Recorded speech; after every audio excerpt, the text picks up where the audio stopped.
नमस्कार। कार्यक्रम bulls and बियर्समा स्वागत छ। म प्रमिला खतिवडा। दर्शकवृन्द, पछिल्लो समय नेपाल धितो पत्र बोर्ड विवादास्पद बनेको छ। बोर्डले लगानीका लागि जोखिमयुक्त भन्दै 51 सूचीकृत कम्पनीको सूची सार्वजनिक गरिसके नेपाल धितो पत्र बोर्डको अभिव्यक्ति मनसाय के हो भनेर चर्चा चलेको छ। बोर्डकै विज्ञप्तिको कारण पछिल्लो कारोबार घटेको आम लगानीकर्ताको बुझाइ पनि छ। यिनै विषयवस्तुमा केन्द्रित भएर हामी नेपाल धितो पत्र बोर्डका प्रवक्ता निरज गिरीसँग विज्ञप्ति निकालिनुको कारणको विषयमा बुझ्ने प्रयास गर्नेछौँ। निरजजी, कार्यक्रममा स्वागत छ। हस्, धन्यवाद प्रमिलाजी। हजुर निरजजी, जस्तो पछिल्लो समय नेपाल धितो पत्र बोर्डले विज्ञप्ति निकालेको छ 51वटा सूचीकृत कम्पनीहरूको विषयमा चाहिँ जोखिम जनाउँदै यहाँहरूले बोर्डको विज्ञप्ति निकाल्नु भएको छ। यो विज्ञप्ति निकाल्नुको उद्देश्य चाहिँ के रहेको छ? जसरी यहाँहरू जिम्मेवार पदमा बसेकाहरूले नै कम्पनीको नाम नै तोकेर विरोधमा उत्रनुको कारण चाहिँ के रहेको छ? होइन, यस्तो हामी विरोधमा उत्रेको पनि होइन, हामीले यो कम्पनी खराब हो भनेर भने पनि होइन। यसको लागि चाहिँ भनौँ, यसको ब्याकग्राउन्डको रूपमा चाहिँ हामी योभन्दा अगाडि 10-15 दिन अगाडि पनि हामीले एउटा विज्ञप्ति निकालेको थियौँ। त्यो विज्ञप्तिमा चाहिँ हामीले के भनेको थियौँ भन्दाखेरि भनौँ न, पुँजी बजारमा चाहिँ बजार बढ्दै गइरहेको छ, बढ्दो बजारमा पनि जोखिम पनि बढ्दै जान्छ। त्यो कन्टेक्स्टमा बजारमा लगानी गर्दाखेरि चाहिँ लगानीकर्ताहरूले केही भनौँ न यो वित्तशास्त्रका अथवा भनौँ न केही मापदण्डहरू छन्, ती मापदण्डहरू चाहिँ हेरेर चाहिँ लगानी गर्नुस्। र अर्को चाहिँ बोर्डले भनौँ न हामीका विभिन्न किसिमको गुनासाहरू आइरहेको सन्दर्भमा हामीले विभिन्न किसिमको अध्ययनहरू गरिरहेको छौँ भनेर हामीले त्यो भनेका थियौँ। र त्यो अध्ययन सकिसकेपछि चाहिँ नि के भयो भन्दाखेरि त्यो अध्ययनको रिपोर्ट आइसकेपछि यो चाहिँ पब्लिकलाई भनौँ न, जस्तै हामीले लगानी गर्दाखेरि यो हेर्नु त्यो हेर्नु अथवा यो हेर्नुपर्छ भनेर भन्दै आएका थियौँ। र हामीले त्यही अनुसारको एउटा मापदण्डमा चाहिँ अध्ययन गरेको हुनाले यो के हो त भन्ने कुराहरू हामीले पब्लिकलाई चाहिँ डिस्क्लोज गरिदियो भने पब्लिकहरूलाई चाहिँ आफ्नो इन्भेस्टमेन्ट डिसिजनमा चाहिँ नि सहज हुन्छ भनेर हामीले हाम्रो स्टडीको फाइन्डिङ्स चाहिँ नि पब्लिक गरेको हौँ। त्यो पब्लिक गर्दाखेरि चाहिँ हामीले जुन एउटा भनौँ न विभिन्न मापदण्डहरू पहिल्यै तय गरेर हामीले अध्ययन गरेका थियौँ, त्यो मापदण्डभित्र परेका यी 51 कम्पनीहरूको चाहिँ नि यो इन्फर्मेसन यस्तो छ। त्यसले गर्दाखेरि बजारमा लगानी गर्दाखेरि यी कुराहरू पनि हेरेर लगानी गर्नुस् भनेर लगानीकर्ताहरूलाई भनौँ न एउटा जानकारी दिने उद्देश्यले चाहिँ हामीले त्यो चाहिँ पब्लिक गरेका हौँ। हजुर, जसरी यहाँहरूले नाम नै तोकेर जोखिम भन्न चाहिँ मिल्छ कि मिल्दैन? यहाँहरूले जोखिम भनिएका कम्पनीहरूको पनि त सुरुमा आइपिओ निष्कासन, त्यसपछि दोस्रो कारोबारका लागि सूचीकृत हुन अनुमति दिने गरेको छ। अब यति भएपछि पनि लगानीकर्तालाई त्यो कम्पनीमा लगानी गर्न जोखिमपूर्ण छ भनेर बोर्डले अत्याउँदा लगानीकर्ताहरूको मनोबल के होला त? होइन, यस्तो हामीले जोखिम भनेको चाहिँ के भन्दाखेरि लगानी गर्दाखेरि हामीले के कुराहरू हेर्नुपर्छ, कस्तो कुराले चाहिँ जोखिम चाहिँ हुन्छ भन्ने कुराहरू राखेको हो। र एउटा कुरा चाहिँ हामीले के पनि बिर्सिनुहुन्न भन्दाखेरि जहिले पनि भनौँ न अध्ययन गर्दाखेरि त वित्तीय विवरणको आधारमा गरिएको अध्ययनहरू हो त्यो। र गर्दाखेरि हामीसँग उपलब्ध पछिल्लो वित्तीय विवरणको आधारमा हामीले गरेको हो। भनौँ न जस्तै अहिले पनि ऐन नियम कानुनले के भन्छ भन्दाखेरि कुनै पनि सूचीकृत कम्पनीले चाहिँ नि त्रैमासिक रूपमा वित्तीय विवरण चाहिँ सार्वजनिक गर्नुपर्छ भनेर भनिएको छ। अब त्यो त्रैमासिक चाहिँ किन भनियो त भन्दाखेरि त 3-3 महिनामा त कम्पनीको पर्फर्मेन्स अनुसार त चेन्ज भइरहन्छ नि। त्यसैले हामीले चाहिँ हामीलाई उपलब्ध पछिल्लो वित्तीय विवरणहरूको आधारमा केही मापदण्ड राखेर अध्ययन गर्दा यी कम्पनीहरूमा चाहिँ यस्तो देख्यौँ। हामीले भनौँ त्यसैले त्यो हिसाबले चाहिँ नि जोखिमहरू हुन सक्छ, त्यसैले चाहिँ नि विचार गरेर लगानी गर्नुस् भनिएको हो। वास्तवमा के भने हामीले भनौँ न यो कम्पनी जोखिमयुक्त छ, यसमा चाहिँ जोखिम छ, लगानी नगर भन्ने बोर्डको क्षेत्राधिकार पनि होइन, बोर्डको अधिकार पनि होइन। तर के भने कुनै पनि कम्पनीको भनौँ न पर्फर्मेन्सहरू के छ त्यो त हामीका पनि रिपोर्टिङ हुन्छ नि। जस्तै त्रैमासिक प्रतिवेदन दिँदाखेरि स्टक एक्सचेन्जलाई दिनुपर्छ, धितोपत्र बोर्डलाई दिनुपर्छ भने धितोपत्र बोर्डलाई किन दिइन्छ त? बोर्डलाई नदिए पनि त हुन्थ्यो नि, किनभने स्टक एक्सचेन्जको प्लेटफर्म मार्फत त पब्लिकमा जान्छ नि। बोर्डलाई नदिए पनि हुन्थ्यो, तर बोर्डलाई पनि दिनुपर्छ किन बोर्डले पनि बजारको अध्ययन अनुसन्धान गरिरहेको हुन्छ। र हामीले अध्ययन अनुसन्धान गर्ने क्रममा चाहिँ यस्तो देखिएको हुनाले यो यस्तो हो भन्ने चाहिँ जानकारी गराइएको हो।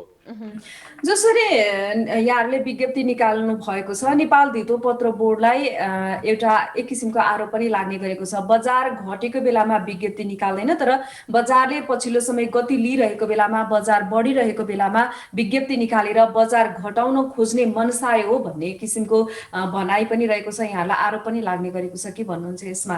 होइन, यसमा सत्यता छैन। अब यो त कस्तो भने हेर्नु, सब काम गर्दै जाँदाखेरि अब यो भनौँ न हामीले विज्ञप्तिहरू बेला बेलामा निकालेको छौँ र यहाँहरूले पनि भनौँ न अब तपाईँ पनि यो क्षेत्रमा भनौँ न अब लामो समय भइसक्नुभयो, हेर्नुभयो भने जुन बेला बजार घटेको छ त्यो बेला पनि हामीले चाहिँ नि विज्ञप्तिहरू निकालेको छौँ होइन। त्यतिखेरको विज्ञप्तिको सम्झना गर्ने हो भने हामीले चाहिँ भनौँ न अर्थतन्त्र हेरेर चाहिँ नि भनौँ न अर्थतन्त्र कसरी गइरहेको छ र अरू फ्याक्टर्सहरू हेरेर लगानी गर्नुहोस् भनेर पनि हामीले गरिरहेका छौँ। र बजार घट्दा पनि योभन्दा पनि अगाडि भनौँ न बजार घट्दाखेरि हामीले भनौँ न यो मार्जिन कारोबार सम्बन्धमा यसलाई चाहिँ अलिकति फ्लेक्सिबल बनाउनुपर्छ भनेर राष्ट्र ब्याङ्कमा पनि कुरा गरेको थियौँ र यो अनलाइनलाई पनि अलिकति चाहिँ सहज बनाउन चाहिँ हामीले फेसिलिटेट गरेका थियौँ। भनेपछि त भनौँ न हाम्रो काम भनेको त भनौँ बजार बढ्यो अथवा घट्यो भनेर आत्तिने अथवा यो गर्ने भन्दा पनि हाम्रो नर्मल कामै हो कि बजारलाई त हामीले भनौँ न जहिले पनि मोनिटरिङ गर्नुपर्छ र बोर्डको मान्यता भनेको बजारलाई बजारको रूपमा नै छोड्नुपर्छ होइन, हामीले भनौँ न हस्तक्षेप गर्ने होइन।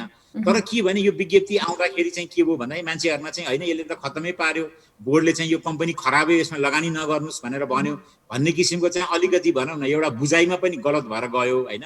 तर वास्तवमा चाहिँ भनौँ न यी इन्फर्मेसनहरू त हाम्रो भनौँ न एनुअल रिपोर्ट, हाम्रो क्वार्टरली रिपोर्टहरू, हाम्रो अगाडिको प्रेस रिलिजहरू अथवा अरू कुनै माध्यमहरूबाट अथवा हाम्रो जुन भन्न वित्तीय साक्षरता भनेर हामीले जुम मार्फत पनि अथवा वेबिनार मार्फत गरिरहेछौँ, यी सबै माध्यममा हामीले दिइरहेकै कुराहरू त हुन् यिनीहरू। भनेपछि यो जुन पछिल्लो समय लगानीकर्ताको मनोबल घट्न गए पुँजी बजारमा नकारात्मक सन्देश प्रभाव भएको त हो नि त, स्वीकार्नुहुन्छ कि हुन्न त यसमा? होइन यस्तो भनौँ न अब कारोबार हेरेर भनौँ न जस्तै अब 2 दिन भयो होइन, अघिल्लो दिन चाहिँ अलिकति 50ले घटेको थियो, त्यसपछि 1ले घटेको छ होइन। त्यसैले अब भनौँ न अब लगानीकर्ताको मनोबल खस्यो यो भन्ने कुरा त भएन होइन। त्यो त भनौँ न अब बजार कसरी जान्छ, बजारमा यसको रियाक्सन कसरी आउँछ भन्ने आफ्नो ठाउँमा छ होइन। तर पनि भनौँ न अब हामीले मुख्य रूपमा चाहिँ बजार घटाउनलाई नै यो निकालेको भन्ने कुराहरू चाहिँ यो नितान्त गलत हो। हामीले त खालि लगानीकर्ताहरूलाई चाहिँ के भनिरहेछौँ भने जुन पहिला पनि भनिरहेकै कुराहरू हो कि भनेको बजार बढ्दाखेरि पनि त जोखिम त बढ्दै गइरहेको हुन्छ नि। जस्तै अहिले बजार किन यसरी बढिरहेको छ भन्ने कुरा पनि हामीले विभिन्न माध्यमहरू मार्फत दिइरहेको छौँ होइन। अहिले मुख्य रूपमा चाहिँ हामीले हेर्ने हो भने अर्थतन्त्रको अरू सूचकहरू परिसूचकहरूमा चाहिँ के छ भन्दा त्यति चलायमान छैन अहिले होइन, यो कोभिडले र लकडाउनले गर्दाखेरि र अब हाम्रो यो अनलाइन कारोबारले गर्दाखेरि चाहिँ घरै बसेर पनि कारोबार गर्न सक्ने सन्दर्भमा सबैजनाहरू भनौँ त्यसै म कहाँ लगानी गर्ने त, ब्याङ्कमा हेऱ्यो भने ब्याज दर कम छ होइन, भनेपछि पुँजी बजारमै लगानी गर्ने भनेर चाहिँ नि यो किसिमले पनि लगानी आइरहेको छ। भनेपछि भोलि यो कोभिडको भनौँ न अलिकति कम भएर अर्थतन्त्र अलिकति चलायमान हुन थालेपछि त यो फन्डहरू फेरि बाहिर जान थाल्छ र भोलि त बजार घट्न सक्छ। त्यसैले चाहिँ नि यो बजार बढ्ने घट्नेहरू भइरहेको सन्दर्भमा चाहिँ हामीले जोखिमयुक्त छ यो जोखिमलाई पनि विचार गरेर लगानी गर्नुहोस् भनेर यो चाहिँ नि हामीले हाम्रो भनौँ न जुन एउटा ऐनले दिएको हामीलाई जिम्मेवारी त्यो जिम्मेवारी चाहिँ हामीले पुरा गरेका हौँ। भनेपछि जसरी यहाँहरूले जुन 51वटा कम्पनीहरू सार्वजनिक गर्नुभएको छ यो कम्पनीहरूमा चलखेल चाहिँ भएको या अस्वाभाविक चलखेल भएको हो कि होइन त? होइन यस्तो अब चलखेल भयो कि हो कि होइन भन्ने ती अब भनौँ न अरू कुराहरू हुन् होइन। त्यसैले त्यसलाई चाहिँ हामीले अध्ययन गर्दै जाने कुराहरू हो होइन। त्यो अध्ययनहरू हाम्रो भइ नै रहेको छ र भनौँ न अब बजारमा कुनै पनि चलखेल भएको छ अथवा कुनै चाहिँ फाउल प्ले भएको छ भने चाहिँ पब्लिकली ल यस्तो भयो भनेर हिजोपत्र बोर्डले भनौँ त्यसरी त्यो पब्लिकली गरेर जाने चिजहरू पनि होइन। किनभने भनौँ न बदमासी भएको छ भने त त्यसलाई हामीले पोइन्ट इन्भेस्टिगेट गर्ने र इन्भेस्टिगेसनबाट आएको कुराहरूबाट जसले बदमासी गरेको छ उसलाई कारबाही गर्ने हो होइन।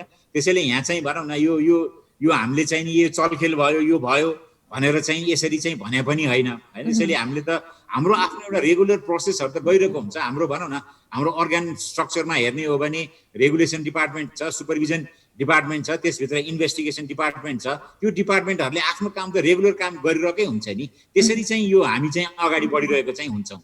जसरी यहाँहरूले कम्पनीको नामै तोकेर वित्तीय अवस्था सार्वजनिक गरिएताको कारोबारमा अधिकांश कम्पनीको सेयर मूल्य पनि घटेको छ, सरकारी स्वामित्वका कम्पनीहरूकै सेयर मूल्य पनि घटिरहँदा यसको अब लगानीकर्ताहरूले त यहाँहरूलाई नै आरोप लगाइरहेका छन्। जिम्मेवार को हो त? यस्ता विज्ञप्तिकै कारण त बजार घटेको त स्वीकार्नुहुन्छ नि होइन। अब यसैको कारणले घटेको भन्ने त नहुन सक्छ होइन। जस्तै भने उदाहरणको लागि अब कुनै मैले अब यो प्रेसमै पढेको हो हिजो होइन, भनेको चाहिँ नि भनौँ न अब के अरे कुनै एउटा कम्पनी जो त्यसमा थियो त्यसको चाहिँ सेयर प्राइस त हिजो बढेछ भनेर आइरहेको थियो होइन। भनेपछि त भनौँ न यदि हाम्रो विज्ञप्तिले त्यसको सेयर प्राइस घट्ने हो भने त्यो कम्पनीको पनि त घट्थ्यो होला नि। भनेपछि यो त खालि के भने पब्लिकलाई एउटा अवेर गराइदिएको मात्र हो, त्यसको आधारमा कसरी रिस्क लिएर। त्यसैले हाम्रो विज्ञप्तिले बजार घट्यो अथवा हामीले घटाउनलाई गरेको भन्ने चाहिँ यो आरोप मात्र हो होइन। खालि के भने हामीले अध्ययन गरिरहेको क्रममा चाहिँ नि यस्तो एउटा फाइन्डिङ आयो यो फाइन्डिङ चाहिँ पब्लिकको लागि पनि युजफुल हुन्छ भनेर हामीले चाहिँ डिस्क्लोज मात्र गरेको हो। बजारलाई प्राकृतिक रूपमा जान दिनुपर्छ भनेर यहाँहरू नै भनिराख्नु भएको हुन्छ। जसरी पुँजी बजारले एउटा गति लिइरहेको अवस्थामा यहाँहरूले पुँजी बजारका विकास गर्नुपर्ने अन्य दायराहरू हुँदा हुँदै पनि बजार घटेको बेलामा बढेको बेलामा विज्ञप्ति निकाल्नुलाई चाहिँ कसरी लिने त लगानीकर्ताहरूले? होइन, अब यो पनि भनौँ न, अब बोर्डले पब्लिकलाई डिसिमिनेट गर्ने, इन्फर्मेसन डिसिमिनेट गर्ने विभिन्न च्यानलहरू हुन्छ होइन, त्यो मध्ये एउटा विज्ञप्ति हो। त्यसैले सधैँ विज्ञप्ति मात्रै निकालिरहनु पर्छ भन्ने पनि छैन होइन। विभिन्न माध्यम हुँदाखेरि कहिले कुन माध्यम मार्फत जान्छ, कहिले कुन माध्यम मार्फत जान्छ होइन। त्यही क्रममा चाहिँ हामीले कहिलेकाहीँ चाहिँ होइन यो चाहिँ विज्ञप्ति मार्फत जाउँ भनेर विज्ञप्ति मार्फत हो। त्यसैले भनौँ न हरेकपल्ट यो बजार घटेको बढेको बेला मात्र यस्तो आएको भए चाहिँ नि हो यो मात्र देखिन्थ्यो भन्ने हो। तर हाम्रो इन्फर्मेसन च्यानलहरू त विभिन्न छ, इन्फर्मेसन च्यानल मार्फत गइरहेको हुन्छ र कहिलेकाहीँ चाहिँ यो इन्फर्मेसन चाहिँ हामी विज्ञप्ति मार्फत दिन्छौँ। त्यति मात्र हो कि यो कुनै भनौँ न हामीले नौलो काम अथवा कुनै एउटा पोइन्ट अफ टाइममा मात्र गरेको छैनौँ होइन।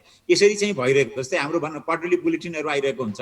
जस्तै हामी भनौँ न प्रवक्ता भयो अथवा हाम्रो सहायक प्रवक्ता भयो अथवा अब श्रीमान अध्यक्षज्यूले विभिन्न समयमा चाहिँ इन्टरभ्यूहरू विभिन्न आइरहेको हुन्छ, त्यहाँबाट पनि हामीले इन्फर्मेसन डिस्क्लोज गरिरहेका हुन्छौँ। हाम्रो विभिन्न पब्लिकेसन्सहरू आउँछ, हाम्रो एनुअल रिपोर्ट आउँछ, त्यसबाट पनि हामीले इन्फर्मेसन डिस्क्लोज गरिरहेका हुन्छौँ। त्यति मात्र नभएर नेप्सेको वेबसाइट पनि त छ नि, नेप्सेको वेबसाइट मार्फत पनि इन्फर्मेसनहरू डिस्क्लोज भइरहेका हुन्छन्। त्यसैले यो क्रममा कसरी चाहिँ कुन बेला कुन माध्यमबाट डिस्क्लोज गर्ने भन्नेमा मात्र यो फरक परेको। यो त हाम्रो कन्टिन्युस प्रोसेस न हो यो। किनभने भनौँ न लगानीकर्तालाई सुसूचित गर्ने भनौँ न मुख्य जिम्मेवारी त ऐनले धितोपत्र बोर्डलाई दिएको छ र धितोपत्र बोर्ड जस्तो परिसूचक नेप्से ऐतिहासिक बिन्दुमा पुग्नलाई त यी कम्पनीहरूको पनि त महत्त्वपूर्ण भूमिका छ नि त होइन। त्यो यो त कस्तो भयो भने भनौँ न टोटालिटीमा त हो होइन। किनभने भनौँ न आखिर त नेप्सेको परिसूचक अथवा भनौँ नेप्से परिसूचक भनेको त हाम्रो अल सेयर इन्डेक्स भनेर भन्छौँ होइन। भनेपछि त सबै लिस्टेड कम्पनीको पर्फर्मेन्स त्यहाँ देखिने नै हो होइन। अब कहिले बढ्छ कहिले घट्छ भनेको त्यो त के भन्दाखेरि कुनै कम्पनीको घट्यो अथवा कुनैको चाहिँ भनौँ न त्यो एउटा वेटेड एभरेज इन्डेक्स भएको हुनाले त्यो इन्डेक्समा चाहिँ नि अब भनौँ न बढी क्यापिटल भएको कम्पनीको बढी वेटेज होला। तर ओभरअल भनेको त यो यो यो इन्डेक्स भनेको त सबै लिस्टेड कम्पनीको एउटा चाहिँ नि देखाउने तस्बिर नै हो त्यो। अब यस्तो अवस्थामा नयाँ लगानीकर्ताहरूले सेयरको वास्तविक मूल्य चाहिँ कसरी थाहा पाउने त? होइन, यस्तो हुन्छ अब सेयरको वास्तविक मूल्य के कसो भन्ने कुराहरू त भनौँ न हामीले जहिले पनि भन्छौँ नि, यी यस्ता इन्फर्मेसनहरू अध्ययन गर्ने, त्यो अध्ययन गरेको आधारमा चाहिँ आफूले आफ्नो चाहिँ नि जोखिम वहन गर्न सक्ने क्षमता, आफ्नो कति पुँजी लगानी गर्ने त्यो सबै हेरेर लगानी गर्नु भन्ने हो। त्यसैले कुनै पनि सेयरको रियल प्राइस यति हो भन्ने त हुँदैन, किनकि यो त मार्केट फोर्स न हो होइन। डिमान्ड एन्ड सप्लाई हो। यी सबैले भनौँ न सधैँ प्राइस त एउटै त हुँदैन नि। एउटै प्राइस भइरह्यो भने त बजारै भएन, त्यहाँ मुभमेन्ट त हुन्छ होइन। त्यसैले चाहिँ नि यो सेयरको यो प्राइस ठिक हो भन्ने त कहीँ पनि सूत्र त कहीँ पनि छैन। किनभने भनौँ न तपाईँलाई एउटा चिज लाग्ला, एउटा इन्फर्मेसन आउँछ, त्यो इन्फर्मेसनलाई मैले कुन किसिमले लिन्छु, तपाईँले कुन किसिमले लिनुहुन्छ, अर्कोले कुन किसिमले लिन्छ, त्यसको आधारमा नै मान्छेको एउटा डिसिजन चाहिँ नि बन्छ होइन। त्यसैले चाहिँ यस्तो रूपमा चाहिँ अगाडि बढिरहेको हुन्छ बजार। हजुर, जसरी यहाँहरूले 51 कम्पनीको वित्तीय अवस्था सार्वजनिक गरेसँगै लगानीकर्ताहरू त्रसित देखिएको पनि बजारमा हामीले देख्न सक्छौँ होइन। तथापि अबको कारोबारमा चाहिँ यी कम्पनीको सेयर किन्ने कि नकिन्ने त हामीले? होइन, अब भनौँ न हामी रेगुलेटरी बडीमा बसेर यो सेयर किन्नुहोस् त्यो सेयर नकिन्नुहोस् भन्ने नै होइन होइन। र हाम्रो त्यो अधिकार क्षेत्र पनि होइन। हामीले त इन्फर्मेसन डिस्क्लोज गरिदिने हो। त्यो इन्फर्मेसनको आधारमा चाहिँ एउटा इन्फर्म डिसिजन चाहिँ लगानीकर्ताहरूले लिने चाहिँ नि त्यो वातावरण सिर्जना गरिदिने हाम्रो जिम्मेवारी हो। किनभने भनौँ न रियल इन्फर्मेसनको आधारमा नै इन्भेस्टमेन्ट डिसिजन हुनुपर्छ होइन। यदि त्यो इन्फर्मेसन पाएन भने त लगानीकर्ताहरूको डिसिजन त रङ हुनसक्छ। त्यसैले गर्दाखेरि चाहिँ भनौँ न अब यो किन्नु त्यो नकिन्नु अथवा यो त्रसित बनाउने भन्ने त होइन। त्यसैले लगानी अघि नै उदाहरण दिएँ नि मैले, अब हामीले एउटा जोखिम भनेर एउटा राखेको थियौँ, त्यो जोखिम भएर राखेकोमा चाहिँ नि कुनै कम्पनीको त सेयर बढिरहेको छ भनेपछि त हामीले त्रसित भए त भनौँ न त्यो सबै कम्पनीका सेयर त घट्नुपर्ने नि, त्यो अवस्था त छैन। भनेपछि यसले पनि के देखाउँछ भन्दाखेरि लगानीकर्ताहरूको आफ्नो आफ्नो रिडिङ हुन्छ। हामीले चाहिँ खालि के भनिदिएको भन्दा यी यस्ता मापदण्डहरू हेर्नु, त्यो मापदण्डको आधारमा लगानी सम्बन्धी निर्णय गर्नु भनेको न हो यो। जसरी यहाँहरूले लगानी गर्दाखेरि सचेत गराएको, लगानीकर्ताहरूलाई सचेत गराइरहेको भनिरहँदा 51वटा कम्पनीहरूको कारोबार नै रोका गर्न सक्ने अवस्था चाहिँ छ कि छैन त? अनि यस्तो होइन, अब भनौँ न कारोबारै रोका गर्ने भन्ने त त्यो फेरि अर्को एक्सट्रिम हो होइन, किन त्यो त झन् गर्नै हुँदैन नि, किनभने कसैको प्रपर्टी चाहिँ भनौँ न होइन, कसैको प्रपर्टी भनौँ न हामीले के भन्छौँ भन्दाखेरि पुँजी बजारमा किन प्रवेश गर्नु भन्छ, यो त एउटा लिक्विड मार्केट हो, मलाई चाहिएको बेला चाहिँ कारोबार हुन्छ, मलाई चाहिएको बेला चाहिँ मैले बेचेर चाहिँ पैसा कन्भर्ट गर्न सक्छु भनेर भनेको हुनाले नै हामी पुँजी बजारमा लगानी गर्नुस् भनेर भन्छौँ होइन। अब त्यो हामीले भनौँ न कम्पनीको त्यो ट्रेडिङै बन्द गरिदियो भने त त्यसले त भनौँ न राम्रो गर्दैन, त्यसैले चाहिँ भनौँ न यस्तो यो लगानी भनौँ न कम्पनीको ट्रेडिङै बन्द गर्ने भन्ने चाहिँ एकदम रेयर हुन्छ। हो, कम्पनीले कुनै कानुनको पालना गरेन भनौँ, जस्तै अहिले पनि त कहिलेकाहीँ स्टक एक्सचेन्जमा डिलिस्टिङ भएको अवस्थाहरू त छ, भनेको एउटा भनौँ न ऐन नियमले चाहिँ इन्फर्मेसन टाइमले दिनुपर्ने, यो गर्नुपर्ने त्यो गर्नुपर्ने भन्ने कुराहरू छ, यी टाइमली गरेन भने चाहिँ डिलिस्टिङ हुन सक्छ। तर त्योभन्दा बाहेकको कुराहरूमा चाहिँ भनौँ न अब हामीले यसरी यो कम्पनी नराम्रो हो मैले डिलिस्टिङ गरिदिएँ भन्ने चाहिँ हुँदैन, किनभने भनौँ न नन पर्फर्मिङ कम्पनीहरूमा पनि त भोलि कसैले यो त भोलि पर्फर्म गर्न सक्छ भन्ने हुनसक्छ नि। त्यसैले हामीले चाहिँ नि जहिले पनि पछिल्लो अथवा भने त्यसको लेटेस्ट फाइनेन्सियल्सको आधारमा चाहिँ नि अलिकति चाहिँ नि अध्ययन गरेर लगानी गर्नु भन्ने नै हो हामीले। जसरी एउटा कम्पनी बनाएर स्थापित गर्नको लागि निकै नै गाह्रो हुन्छ, तर यहाँहरूले जसरी तोकेरै घोटाला भयो या जोखिम छ यी कम्पनीहरूमा भनिरहँदा यी कम्पनीहरूलाई चाहिँ कारबाही हुन्छ कि हुँदैन त? होइन, यस्तो हो, हामीले भनौँ न हामीले कम्पनीमा घोटाला भयो भन्ने त्यहाँ शब्द प्रयोग गरेकै छैन, हामीले कम्पनीमा घोटाला भयो भनेको पनि छैन होइन। के भने भनौँ न कम्पनीले त घोटाला गर्दैन नि, घोटाला भनेको त कम्पनीले त के घोटाला गर्छ र होइन, गर्ने भनेको त इन्भेस्टर्सहरू हो होइन। त्यो इन्भेस्टर्स भनेको त्यो कम्पनीको प्रमोटर्स पनि इन्भेस्टर्स हुन्, सेकेन्डरी मार्केटमा त्यसको ट्रेडिङ गर्ने पनि इन्भेस्टर्स हो। उनीहरूले गर्ने भनौँ न कारबाहीको लागि त जसले बदमासी गर्यो त्यो व्यक्तिलाई नै गर्ने हो होइन। त्यसैले चाहिँ कम्पनीलाई त भनौँ न बन्द गरिदिएर त के भयो, कम्पनीको त के हुन्छ र भनौँ न, कम्पनी त एउटा ह्युमन उसले चलाउने हो, इन्भेस्टरले चलाउने हो होइन। त्यसैले त्यहाँ प्रमोटर भनेर जसले बढी लगानी गरेको छ उहाँ प्रमोटर हुनुभयो, अर्को चाहिँ सर्वसाधारण भनेको जो पछि आइपिओबाट आएपछि किन्ने हो। त्यसैले त्यो रूपमा चाहिँ हामीले बुझेर चाहिँ अगाडि बढ्नुपर्छ। हजुर, जस्तो पछिल्लो समय टिएमएसको प्रयोगकर्ता पनि बढिरहेका छन्, तर यो कारोबार गर्दाखेरि दिनमा 5 देखि 7 चोटिसम्म चाहिँ टिएमएसमा समस्या देखिन्छ, चल्दै चल्दैन। प्रत्येक मिनेटको महत्त्व हुँदा यो समस्यालाई चाहिँ नेपाल धितोपत्र बोर्डले चाहिँ कसरी हेरेको छ त? होइन, यसलाई त हामीले साह्रै संवेदनशील भएर हेरेको छौँ होइन, किनभने भनौँ न मैले भने नि यो पुँजी बजार भनेको त जस्तै ब्याङ्क सरह न हो नि होइन। जसरी ब्याङ्कमा चाहिँ भनौँ न पैसा लेनदेन हुन्छ, 20 अरबको कारोबार हुन्छ भनेपछि यो भनेको पनि पैसाको कारोबार हुनेमा चाहिँ नि त्यहाँ तलमाथि हुन दिनु हुँदैन। त्यसैले चाहिँ हामीले भनौँ न अब यो टिएमएसको चाहिँ नि अब नेप्से छ यसको फ्रन्टलाइनमा होइन। त्यसैले हामीले नेप्सेलाई बोलाएर चाहिँ नि बारम्बार भनिरहेको छौँ र उहाँहरूले चाहिँ भनौँ न अब यसलाई चाहिँ अलिकति भनौँ न अहिलेको अवस्थामा चाहिँ कस्तो छ भन्दाखेरि नेप्से आफैले चाहिँ यो टिएमएस दिएको छ ब्रोकरहरूलाई होइन, र अब चाहिँ नेप्सेले त्यसलाई परिवर्तन गरेर ब्रोकर आफैले पनि आफ्नो टिएमएस चाहिँ व्यवस्था गर्नको लागि चाहिँ कामहरू अगाडि बढाइसकेको छ। त्यसको चाहिँ एउटा निर्देशिका बनाएर धितोपत्र बोर्डमा चाहिँ पठाउनु भएको छ र त्यसमा छलफल भएर केही सुधारहरू गर्नुपर्ने चाहिँ हामीले देखेको हुनाले यो सुधार गरेर पठाउनुहोस् भनेर भनेको छौँ र त्यसमा पनि सुधार गरेर उहाँहरूले पुनः पठाउनु भएको छ। त्यसमा चाहिँ हामीले छलफल गरिरहेको छौँ होइन। त्यसैले यो टिएमएस चाहिँ नि भनौँ न नेप्सेको टिएमएसले मात्र भएन, अब चाहिँ एउटा अन्तर्राष्ट्रिय अभ्यास अनुसार चाहिँ हामी जानुपर्छ भनेर नेप्सेले चाहिँ भनौँ न पहिला उहाँहरू आफै गर्नुभयो, अब चाहिँ हामीले मात्र गरेर हुँदैन, यो टिएमएसको पार्ट चाहिँ नि ब्रोकर साथीहरूलाई नै दिनुपर्छ अथवा त्यो उहाँहरूले नै दिनुपर्छ भनेर त्यो रूपमा चाहिँ अगाडि बढेको छ। हामी पनि संवेदनशील छौँ, हामीले पनि पुस गरिरहेको छौँ। त्यस्तै गरेर आइपिओमा पनि मेरो सेयरको धेरै नै गुनासोहरू आइरहेको छ, त्यसमा पनि हामीले सिडिएसलाई चाहिँ नि भनौँ न तपाईँहरूको सिस्टम अपग्रेड गर्ने हो कि अथवा के गर्ने हो त्यो चाहिँ तुरुन्तै गर्नुहोस्, किनभने यो बजार त अझै बढ्दै जान्छ नि होइन। अहिले नै यस्तो समस्या आउन थाल्यो भने भोलि के हुन्छ भनेर हामीले उहाँहरूलाई भनौँ न अब हामीले आफै गर्ने भन्दा पनि यो त यसको भनौँ न फ्रन्टलाइनहरू भनेको त नेप्से र सिडिएस है नि। अब हाम्रो काम भनेको उहाँहरूलाई घचघचाउने, उहाँहरूलाई चाहिँ प्रेसराइज गरेर चाँडो गर्न लगाउने, यो काम चाहिँ हामीले गरेछौँ। अब चाँडै नै यो हुन्छ भन्ने चाहिँ हामीले अपेक्षा पनि गरेका छौँ। भनेपछि ब्रोकरहरूले चाहिँ टिएमएस साउन 1 गतेदेखि ल्याउने भनेर विज्ञप्ति पनि निकालिसकेको अवस्था छ। अब ब्रोकरको टिएमएस लगानीकर्ताले साउन 1 गतेबाट चलाउन पाउँछन् त? होइन, अब यो त भनौँ न अब हाम्रोमा उहाँहरूको चाहिँ त्यो बाइलजहरू आएको छ यो टिएमएस सम्बन्धी होइन, हामीले अध्ययन गरिरहेको छौँ र हामीले पनि भने यसको भनौँ न संवेदनशीलता हामीले बुझेको छौँ होइन। त्यो हिसाबले पनि हामी चाँडै नै गरेर नेप्सेमा पठाउँछौँ र त्यसपछि नेप्सेले यसलाई अगाडि बढाउने हो।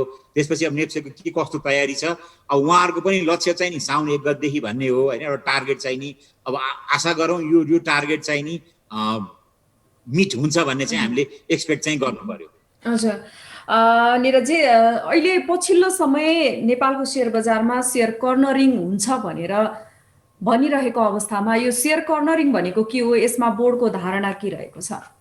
होइन, यस्तो हो, मैले भने नि हामीले विभिन्न हाम्रो डिपार्टमेन्ट वाइजहरू अध्ययनहरू गरिरहेको छौँ होइन। अब कर्नरिङ भनेको चाहिँ कस्तो हो भने अब भनौँ न जुन कम्पनीको चाहिँ न्यूनतम सेयरहरू चाहिँ नि बजारमा छ होइन, न्यूनतम छ भने कसैले चाहिँ नि त्यो सबै किनिदिन सक्छ होइन। एउटाले होल्ड गरिदियो भने त त्यसले डिमान्ड क्रिएट गरेर प्राइस त माथि हुन्छ नि, त्यसलाई कर्नरिङ भन्छ होइन। कर्नर भनेको एउटा कुनामा लगाए जस्तो भनेपछि भनौँ न, अब जस्तै अब ब्याङ्किङ सेक्टर भयो भने त्यसको चाहिँ नि फ्री फ्लोट सेयरहरू धेरै छ होइन।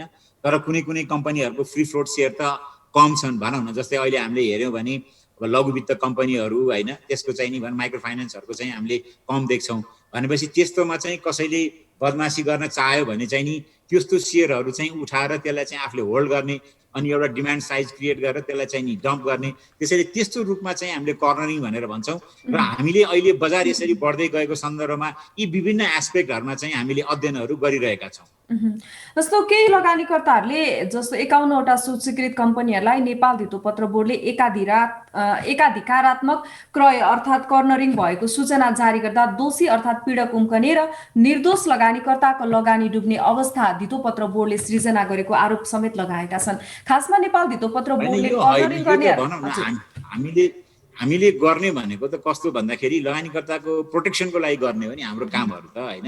त्यो सन्दर्भमा चाहिँ हामीले अध्ययनहरू गरिरहेको छौँ, त्यो कामहरू गरिरहेको छौँ होइन। त्यसैले त्यसमा हामीले भेट्यौँ भने कारवाही गर्नेदेखि लिएर सम्पूर्ण हाम्रो प्रोसेसहरू चाहिँ हामीले भनौँ न मुख्यतः यसको त इन्भेस्टिगेसन गर्नु पर्यो पहिला त होइन। इन्भेस्टिगेसन गरेपछि त्यसको रिपोर्टको आधारमा चाहिँ हामी अगाडि बढ्ने हो होइन। ती कामहरू चाहिँ हाम्रो सम्बन्धित डिपार्टमेन्टहरूले चाहिँ अगाडि भनौँ अध्ययनहरू गरिरहनु भएको अवस्था चाहिँ छ। भनेपछि यहाँहरूले अध्ययन मात्रै गरिराख्नु भएको छ, भयो भएन भन्ने कुरो त त्यो अब रिपोर्टहरू आइसकेपछि हुन्छ होइन। त्यसैले अहिले नै भनौँ न यो कर्नरिङ भयो, यो भयो, यस्तो भयो भन्ने कुराहरू भनेको त मैले भने नि यी कुराहरू भनेको त क्वाइटली हामी अध्ययन गर्छौँ अनि त्यसपछि हामीले चाहिँ नि बदमासी भएको पायो भने त्यसलाई कारवाही गर्छौँ। अनि कारवाही भइसकेपछि यस्तो यस्तोमा चाहिँ हामीले यसरी कारवाही गर्यौँ भनेर हामी पब्लिक गर्छौँ। प्रोसेस त त्यो हो नि। त्यसैले हाम्रो भनौँ न हाम्रो बजारलाई मोनिटरिङ गर्ने हाम्रो जुन रेगुलर प्रोसेस छ त्यो प्रोसेस त हामीले कहिले पनि छोड्नु भएन नि। अहिले बजार बढ्यो अब म मोनिटरिङ गर्छु, अहिले बजार घट्यो म मोनिटरिङ छोडिदिन्छु, अहिले हामी फुर्सदमा छौँ मोनिटरिङ गर्छु, अहिले हामीलाई फुर्सद छैन म मोनिटरिङ गर्दिनँ भन्ने हुँदैन नि। यो त कस्तो भने स्टक एक्सचेन्ज र हामीले त कन्टिन्युअसली मार्केटलाई त वाच गरेर त्यसलाई चाहिँ अध्ययन त जहिले पनि गरिरहनै पर्यो नि। अब नेपाल धितोपत्र बोर्डका विभिन्न कामहरू अझै पनि रहेका छन्, जस्तो भित्री सूचना चुहाएर सेयरमा चलखेल गर्ने, सेयरमा कर्नरिङ गर्ने, आफ्नालाई सूचना लिक गर्ने, त्यसै गरी सेयर कारोबारमा हुने वित्तीय कारोबार रोक्ने जिम्मेवारी त छ। तर यहाँहरूमा अझ वर्षौंदेखि साधारण सभा नगर्ने पनि कति धेरै कम्पनीहरू रहेका छन्। खासमा उनीहरूलाई चाहिँ कारबाही चाहिँ के कस्तो हुन्छ, यहाँहरूले किन यो प्रक्रिया अगाडि बढाउनुहुन्न, या नेपाल धितोपत्र बोर्ड चाहिँ कानमा तेल हालेर सुतेको छ भन्ने किसिमकाहरू पनि भइरहेका छन्। के नेपाल धितोपत्र बोर्डको कार्यहरू सुस्त नै हो त? अनि यस्तो हो, अब भनौँ न अब सुस्त भन्दा पनि हामीले गर्ने कामहरू त गरिरहेको छौँ होइन। जस्तै भनौँ न केही समय अगाडि चाहिँ हामीले विभिन्न कम्पनीहरूको साधारण सभा नभएका कम्पनीहरूको चाहिँ नि डिलिस्टिङ गर्न भनेर नेप्सालाई भन्यो, डिलिस्टिङ भयो। त्यसपछि चाहिँ नि उहाँहरूको इन्फर्मेसन आएपछि फेरि भनौँ न लिस्टिङ ओपन ट्रेड भनौँ न ट्रेड ओपन भयो होइन। त्यसले गर्दाखेरि हामीले नगरेको चाहिँ होइन, गरिरहेको छौँ होइन। जस्तै भनौँ न अब यो उदाहरणको लागि अब सरकारी भनौँ न इन्सुरेन्स कम्पनी छ, त्यसमा पनि हामीले सरकारलाई पनि भनिरहेका छौँ यसले चाहिँ एउटा मार्केटमा नराम्रो प्रेसिडेन्स चाहिँ दिइरहेको छ, सरकारी कम्पनीलाई केही पनि गर्न सक्दैन भनेर। त्यसैले हामीले चाहिँ हाम्रो भनौँ न हामीसँग उपलब्ध स्रोत साधन र हाम्रो भनौँ न आफ्नो क्षमता त्यो सबै कारणमा पनि हामीले गर्न त गरिरहेछौँ। नत्र त्यो अगाडिको त्यो कम्पनीहरू डिलिस्टिङ भनौँ अथवा जस्तो कारोबार बन्द भयो त्यतिखेर पनि धितोपत्र बोर्डले यस्तो गर्यो उस्तो गर्यो भन्ने आरोपहरू अथवा कुराहरू त आइरहेको थियो होइन। त्यसैले यी कामहरू त हामीले रेगुलरमा गरिरहेकै छौँ।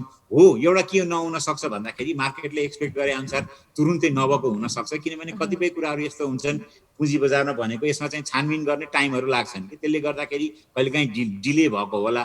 तर हामीले भनौँ न हामीलाई ऐन नियमले दिएको जिम्मेवारी पुरा गर्दै गइरहेको छौँ। र कहिलेकाहीँ कस्तो हुन्छ भने सबै हाम्रो हातमा मात्र हुँदैन, किनभने यसमा भनौँ न अब अरू निकायहरूको पनि त्यति नै सहयोगको चाहिँ आवश्यकता हुन्छ।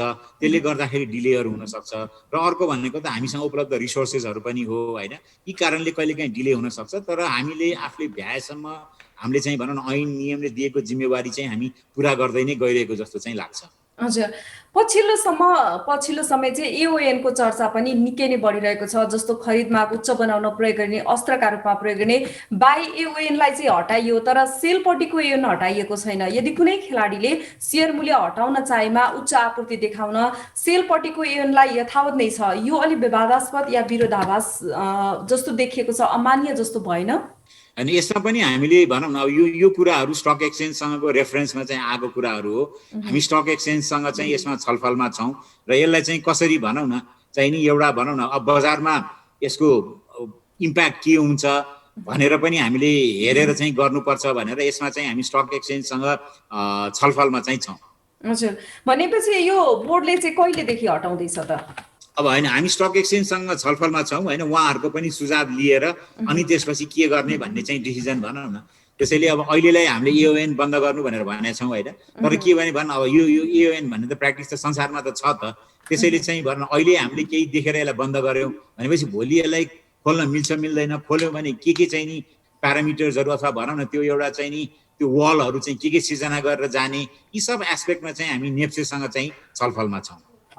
जस्तो नेपाल स्टक एक्सचेन्जले चाहिँ यसैलाई एकमुष्ट सेयरमा किन्न पाउने अल अर नन एओएन व्यवस्था हटाउन एकपटकमा धेरै सेयर किन्न चाहने लगानीकर्ताहरूलाई चाहिँ टुक्रे सेयर किन्न पर्दा बढी ब्रोकर कमिसन तिर्नुपर्ने हुन्छ पनि भनेका छन्। यसरी लगानीकर्ता मर्का पर्ने गरी नियमन गर्नुभन्दा गलत काम गर्नेलाई चाहिँ कारबाही गर्न चाहिँ किन सकिँदैन त? होइन, यसमा चाहिँ भनौँ न, मैले भने नि हामीले नेप्सेसँग छलफल गरेर अहिलेलाई चाहिँ यसलाई बन्द गरौँ होइन, र यसको चाहिँ भनौँ न यसलाई चाहिँ अब सधैँलाई बन्द गर्ने भन्दाखेरि पनि भनौँ न यसलाई चाहिँ नि अलिक व्यवस्थित किसिमले कसरी जान सकिन्छ त? मैले भने नि यो एओएन भनेको त तपाईँले अहिले कुनै पनि भनौँ न स्टक एक्सचेन्जको हेर्नु भने जहाँ पनि यो सुविधा त उपलब्ध भएको छ होइन, तर हामी कहाँ चाहिँ अहिले भनौँ त्यसमा केही चाहिँ विकृतिहरू देखियो। त्यसैले यसलाई अहिले चाहिँ होल्ड गरौँ, बन्द गरौँ र यसलाई चाहिँ कसरी व्यवस्थित गरेर जान सकिन्छ त्यसपछि चाहिँ अगाडि बढौँ भनेर त्यो छलफलहरू चलिरहेको छ। त्यसैले नेप्सेले पनि भनौँ न यो साना साना टुक्रा गरेर गर्ने भन्नको लागि पनि होइन यो होइन, तर यसले गर्दाखेरि चाहिँ बजारमा यदि म्यानिपुलेसन देखिएको छ भने केही समय चाहिँ त्यसलाई बन्द गरेर त्यसको चाहिँ भनौँ उपचार कसरी गर्ने भन्ने उपचारमा जानको लागि चाहिँ यो बन्द गरिएको हो। र त्यो उपचार गरिसकेपछि त फेरि यसलाई चाहिँ हामीले भनौँ न एउटा व्यवस्थित रूपमा त खोल्नुपर्ने नै हुन्छ। हजुर, विशेष गरेर यो भारतमा 1 लाख लगानी गरी पोर्टफोलियो एडभाइजरको काम सम्बन्धित विषयको विशेषज्ञले अनुमति दिएर गर्न सकिने व्यवस्था छ। त्यसै गरी सम्बन्धित विषयको तालिम प्राप्त कुनै पनि व्यक्तिले अनुमति लिएर पोर्टफोलियो एडभाइजरको काम गर्न सक्ने व्यवस्था पनि गरेको छ। तर नेपालमा पोर्टफोलियो एडभाइजर हुनको लागि 5 करोड रुपैयाँ लगानी गरी कम्पनी खोल्नुपर्ने व्यवस्था गरेको छ। यस्तो खालको धितोपत्र सम्बन्धी संकुचित कानुनी व्यवस्थाले सरकारले स्वरोजगार सृजना गर्ने नीतिको विरुद्ध भएको छ कि छैन? यस्तो त अलिकति नमिल्या जस्तो भएन र? होइन, यस्तो अब तपाईँको भनौँ न पोर्टफोलियो म्यानेजमेन्ट गर्छु भने चाहिँ नि त्यो एउटा लार्जर स्केलमा हुन्छ। त्यसले गर्दा चाहिँ त्यसको लागि कम्पनी खडा गरेर यो रूपमा जानुपर्छ भनेर भनेका छौँ। तर होइन म इन्भेस्टमेन्ट एडभाइजरको रूपमा काम गर्छु भने त त्यसको व्यवस्था पनि त हामीले कानुनमा गरिसकेको छौँ। त्यसको लागि त्यत्रो ठुलो पुँजी चाहिन्छ भने हामीले भनेको छैनौँ, किनकि इन्भेस्टमेन्ट एडभाइजर भनेर एउटा इन्डिभिजुअल पनि हुनसक्छ होइन। त्यो किसिमको कानुनी व्यवस्था त अहिले नै हाम्रो भनौँ न नियावलीहरूमा आइसकेकै छ नि यो। नेपाल धितोपत्र बोर्डले गर्नुपर्ने अझै पनि धेरै कुराहरू रहेको पनि बताइरहँदाखेरि केही व्यवसायीहरूले विदेशी कम्पनीसँग साझेदारी गरी स्थापना गरेका कमोडिटी एक्सचेन्ज कम्पनीहरू बन्द गरिएको छ र नेपाल धितोपत्र बोर्डले पनि कमोडिटी एक्सचेन्ज सञ्चालन गर्ने अनुमति दिने कुरा गर्न थालेको चाहिँ निकै धेरै भएको छ। तर नेपालमा कमोडिटी एक्सचेन्ज स्थापना गर्न चाहिँ के कुराले यहाँहरूलाई रोकेको छ? होइन, यो चाहिँ अब अलिकति भनौँ न हाम्रो पार्टमा डिले भएकै हो, कसरी जाने के गर्ने भनेर होइन। यसको चाहिँ पछिल्लो अवस्था भन्ने हो भने बोर्डको भनौँ न हालै बसेको बैठकले चाहिँ नि यो कमोडिटीको लाइसेन्सिङ र सञ्चालन चाहिँ अनुमति कसरी दिने भन्ने एउटा निर्देशिका चाहिँ भनौँ न पास गरिसकेको छ। र अब हामी चाँडै नै भनौँ न हामी यो कम्पनीहरूलाई भनौँ न त्यो निर्देशिका अनुसार आवेदन दिनको लागि चाहिँ नि आह्वान गर्दैछौँ। मोस्ट प्रोबब्ली हाम्रो टार्गेट चाहिँ भनौँ न यो 15-16 गतितिर चाहिँ सूचना निकाल्ने चाहिँ हाम्रो टार्गेट छ होइन। र त्यसपछि चाहिँ त्यो स्थापित जुन हाम्रो एउटा पास भएको बोर्डबाट निर्देशिका छ त्यो अनुसार अगाडि बढेर अब चाँडै नै यो काम चाहिँ नि हुन्छ। हजुर, अब यहाँहरूले नयाँ नेपाल स्टक एक्सचेन्जको अर्को ल्याउने तयारी पनि गरेको कुराहरू पनि निकै भइसकेको छ। यो विषयमा चाहिँ के भइरहेको छ? यहाँहरूले नेपालको पुँजी बजारमा एनआरएन भित्राउने कुरा गर्नुभएको पनि निकै लामो समय भइसकेको छ। के छ अवस्था अहिले? होइन, एनआरएनको पनि हामीले भनौँ न अब एउटा विज्ञ उसलाई चाहिँ अध्ययन गर्नको लागि भनेर दिएका छौँ। उहाँले हामीलाई प्रारम्भिक प्रतिवेदन दिइसक्नुभयो र त्यो प्रारम्भिक प्रतिवेदनमा हामीले केही कुराहरू क्ल्यारिफाई गर्नुपर्छ भनेर भनेका छौँ र उहाँले दिन साथै त्यसमा हाम्रो भनौँ न हाम्रो बोर्डमा सञ्चालक बोर्डमा छलफल भएर अब केही कानुनी सुधारहरू पनि गर्नुपर्ने हुनसक्छ। त्यो सहित हामी अर्थ मन्त्रालयमा पनि हामी जानकारी गराउँछौँ र त्यसलाई अगाडि बढाउने भनेर त्यो रूपमा चाहिँ अगाडि गएको छौँ होइन। भनेपछि यो किसिमले चाहिँ हामी अगाडि बढिरहेका छौँ। हजुर जस्तो अर्को स्टक एक्सचेन्जको पनि भनौँ न अब यो एउटा चाहिँ नि पहिला पनि अध्ययन भएको हो होइन, पछिल्लोमा पनि अगाडि बढ्ने भन्ने हो। त्यसलाई चाहिँ नि अब समयअनुसार त्यसलाई अलिकति सब्स्ट्यान्सिएट गर्नुपर्छ भनेर फेरि पनि हामीले भनौँ न पहिलाको अध्ययनहरू अलिकति इन्कम्प्लिट भन्ने जस्तो कुराहरू आयो होइन। त्यो आएको हुनाले त्यसलाई चाहिँ कम्प्लिट गर्नको लागि भनौँ एउटा थप भनौँ त्यो चाहिँ सप्लिमेन्ट गर्ने हिसाबले एउटा फेरि थप अध्ययन भइरहेको छ र त्यो अध्ययन भइसकेपछि हामी अघि एनआरएन जस्तै भनौँ न अब यो भित्तपत्र बोर्डले मात्र गर्ने कुरो भएन, हाम्रो सञ्चालक बोर्डमा छलफल हुन्छ र यसमा चाहिँ नि भनौँ न अरू रेगुलेटरी बडीहरू जस्तै अब राष्ट्र ब्याङ्कको अथवा नेपाल सरकारको मुख्यतः भनौँ न यसमा ओपिनियनहरू लिएर अगाडि बढ्ने भन्ने किसिमले चाहिँ त्यसमा पनि कामहरू भइरहेको अवस्था छ।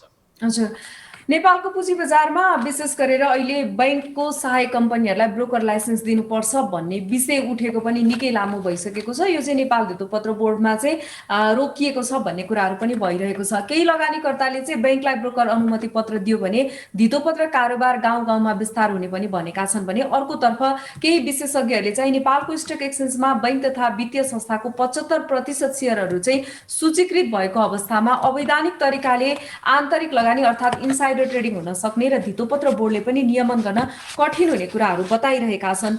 यसमा चाहिँ यहाँको धारणा, नेपाल धितोपत्र बोर्डको धारणा के रहेको छ? नेपाल धितोपत्र बोर्ड यस विषयमा के गर्दैछ, किन अड्किएको छ यो कुरा?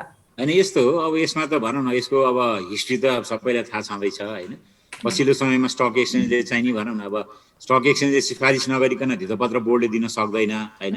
र त्यतिखेर पनि भनौँ न यो अर्थ समितिले चाहिँ अध्ययन गर्दाखेरि स्टक एक्सचेन्जले चाहिँ रोकेको थियो। अर्थ समितिले अध्ययन गरिरहेको हुनाले हामी चाहिँ अहिले सिफारिस गर्न सक्दैनौँ भनेर रोक्नुभयो। त्यसपछि अर्थ समितिको प्रतिवेदन आएपछि पनि उहाँहरूले अझै अब न भन अर्थ समितिले बन्द गर्नु भने हो, न धितोपत्र बोर्डले चाहिँ रोक्नु भनेर भनेको हो होइन।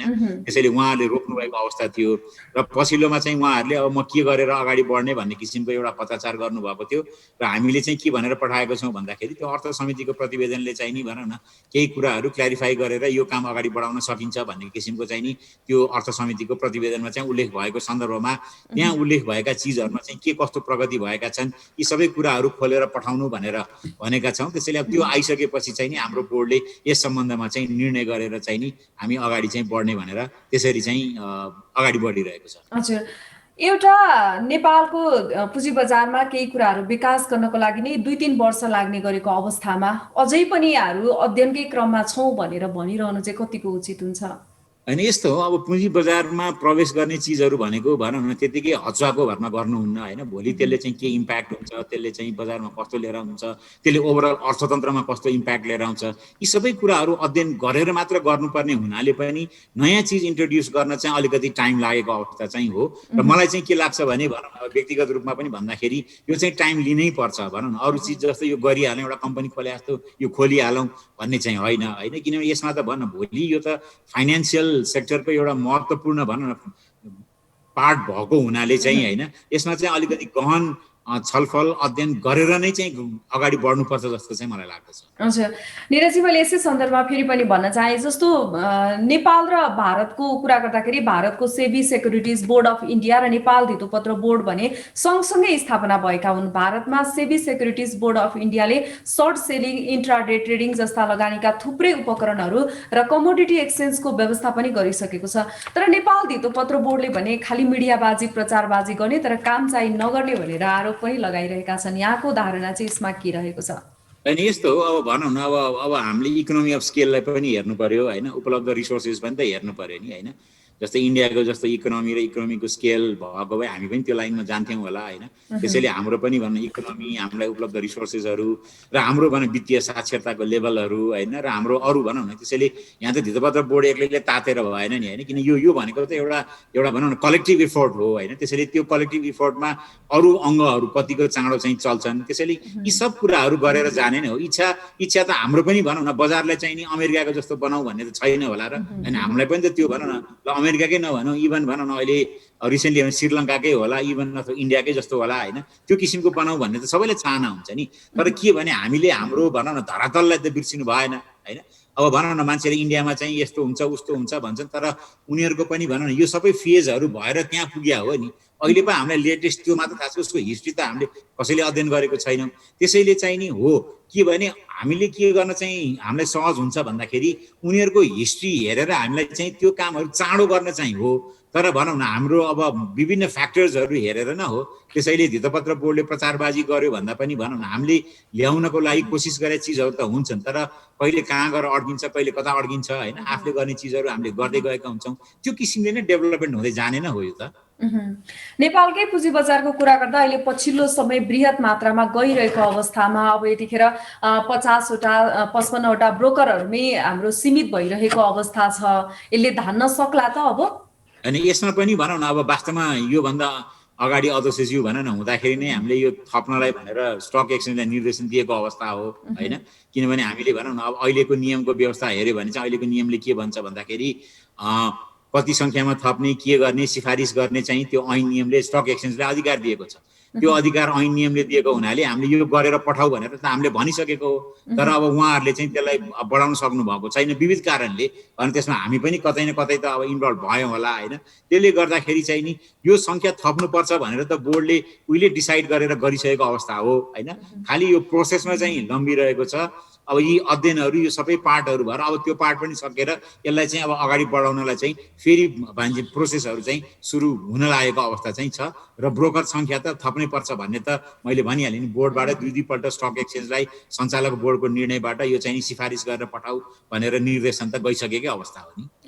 योदेखि बाहेक नेपाल धितोपत्र बोर्डले चाहिँ पछिल्लो समय के कार्यलाई चाहिँ पुँजी बजारको विकास र विस्तारमा चाहिँ के कार्यलाई चाहिँ अगाडि बढाउन खोजिरहेको छ? होइन अब मैले देखेको चाहिँ भनौँ न अब त सुपरिवेक्षण हो होइन। किनभने भनौँ न अघि नै हामीले भनौँ 51देखि विभिन्न कुराहरू आयो, तपाईँले विभिन्न कुराहरू राख्नुभयो जसमा हामीले अध्ययनहरू गरिरहेछौँ भन्यौँ।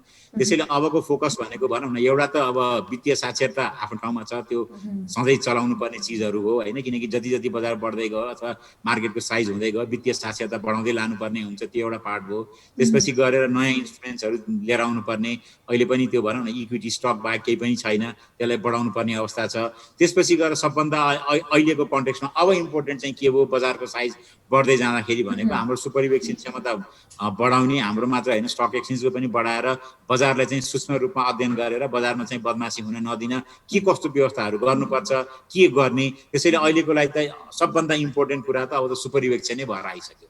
हजुर निराजी, हामी कार्यक्रमको अन्तिम समयमा आइपुगेका छौँ। अहिले यो पछिल्लो समय विशेष गरेर कोरोना महामारीको दोस्रो लहरले आर्थिक व्यवसायिक गतिविधिहरू सुस्ताएको बेला शेयर बजार चाहिँ उकालो एकदमै लागिरहेको छ। यतिखेर लगानीकर्ताहरूको पनि शेयर बजारमा आकर्षण दैनिक जस्तो थपिँदै गएको अवस्था रहेको छ। यसको कारण चाहिँ के रहेको छ त? अनि यो त मैले अघि नै भने नि सुरुमा होइन। अहिले चाहिँ के भन्दाखेरि अब अर्थतन्त्र चाहिँ नेगेटिभ ग्रोथ भनेर आइसकेको छ होइन। र बजार चाहिँ अब एकदमसँग भनौँ न अब गडगडाएर अगाडि बढिरहेको छ।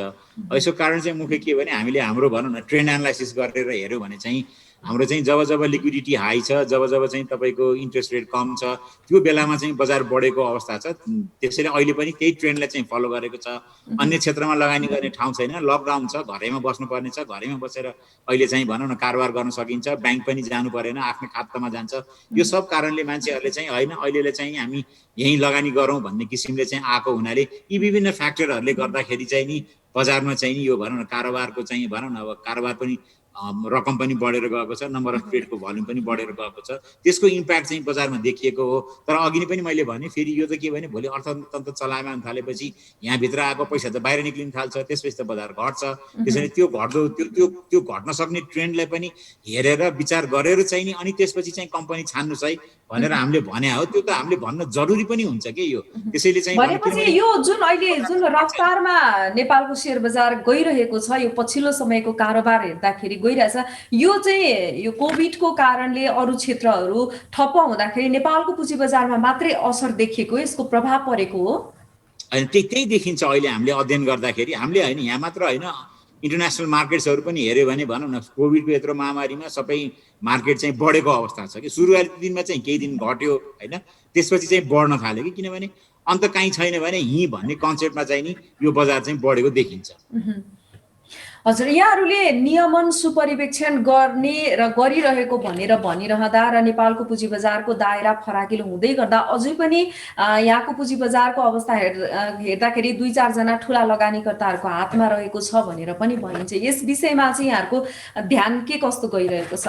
होइन, त्यसले गर्दा हामीले भनौँ न मार्केटको चाहिँ नि साइज बढाउनुपर्छ होइन, व्यवसायीको साइज बढाउनुपर्छ, सेयरहोल्डरहरूलाई एजुकेट गर्नुपर्छ, सेयरहोल्डरको मात्रा अझै बढाउनुपर्छ, हाम्रो सुपरिवेक्षण क्षमता बढाउनुपर्छ भनेको कारण पनि त्यही हो कि त्यसैले चाहिँ नि अब अहिले पहिला जस्तो भनौँ न केही, किनभने जुन किसिमले 20 अरबको कारोबार भइरहेको ठाउँमा अहिले कसैले चाहिँ मार्केटलाई भनौँ न म्यानिपुलेटै गर्छु भन्न त गाह्रै छ।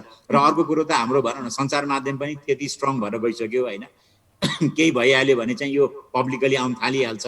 त्यसैले यो सब कन्टेक्स्टमा चाहिँ नि अब भनौँ न जिरै त भनेर भन्न सकिँदैन, तर गाह्रो चाहिँ छ। त्यसले गर्दाखेरि चाहिँ भनौँ न त्यसमा चाहिँ नि अब चनाखो लगानीकर्ताहरू मात्र होइन, हामी रेगुलेटर त चनाखो हुनु नै पर्यो र लगानीकर्ताहरू आफै पनि यसमा चाहिँ चनाखो हुनुपर्छ जस्तो लाग्छ मलाई। हजुर, मैले अन्तिममा फेरि पनि यहाँलाई क्वेसन सोध्न चाहे, जसरी यहाँहरूले 51वटा कम्पनीहरूको विषयमा यहाँहरूले विज्ञप्ति निकाल्नु भएको छ, यसको आशय पनि बजारमा यसले बजारलाई मोड्छ भन्ने किसिमको आशय भन्न मिल्छ कि मिल्दैन? होइन, त्यस्तो होइन। हामीले चाहिँ नि होइन लगानीकरलाई भनौँ न एउटा अलिकति चाहिँ अवेर गराएको हो होइन, त्यसैले भनौँ न कहिलेकाहीँ हुनसक्छ, कहिलेकाहीँ अब भनौँ न कहिलेकाहीँ कतिपय कुराहरू कहिलेकाहीँ चाहिँ नि रेगुलेटरी बडीको रडारबाट बाहिर पनि कहिलेकाहीँ जान सक्छ होइन। ती सब कन्टेक्स्टमा चाहिँ हामीले भनौँ न हाम्रो रडारभित्र भएको चिजहरू हुन्छ, कहिलेकाहीँ त मिस हुनसक्छ नि कुनै कुराहरू, त्यो सन्दर्भमा चाहिँ यसरी हेरेर गर्नु है, त्यसैले चाहिँ भनेर भन्न खोजिएको हो यो होइन। तर हामीले गर्नुपर्ने कामहरू मैले भने नि गरिरहेको छौँ, तर पनि अब हाम्रो आफ्नो उपलब्ध स्रोत साधनहरू सबै नै हेर्नुपर्ने हुन्छ होइन। त्यसमा पनि हामी भनौँ न अब त्यसलाई बढाउन पनि हामीले कोसिसहरू गरिरहेको छौँ। त्यसैले हाम्रो जुन दायित्व छ ऐन नियमले दिएको, त्यो दायित्वको एउटा पार्ट चाहिँ हामीले कम्युनिकेट गर्न चाहिँ खोजेको हो। त्यसैले त्यसलाई चाहिँ त्यसरी लिएर लगानीकर्ताहरूले भनौँ न यो बजार भोलि घट्न पनि सक्छ, म घट्दाखेरि चाहिँ मेरो के हुन्छ एक्जिट स्ट्राटेजी अथवा मेरो प्लान के हो त्यो पनि विचार गर्नुहोस् है, त्यो विचार गरेर चाहिँ लगानी गर्नुहोस् है भनेको न हो यो त। हस्, thank you so much sir हजुरको टाइमको लागि। हस्, धन्यवाद प्रमिलाजी।